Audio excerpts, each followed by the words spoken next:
Let's go. For Fort Worth resident Kristi Howard, her four-legged brood is a major part of her family. We have 5 English mastiffs. Come here. Ranging from age 2 years to 6 years. You want to go to the water?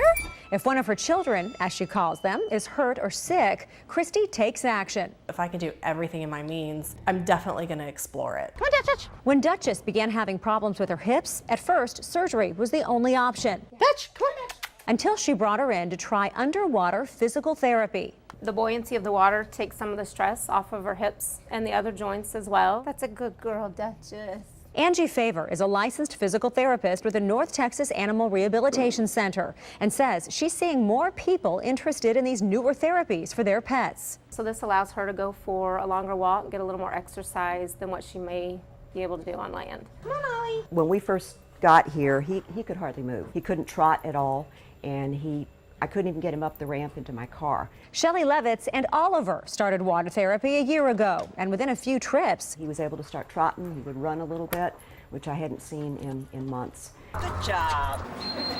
Howard also signed up her oldest dog, Dozer, for acupuncture to relieve stress on his back. His spinal cord is basically disintegrating. Hey, how are you doing? Dr. Paul Bruton with the Animal Health Care Clinic in Southlake offers the alternative therapy as part of a broader conventional treatment.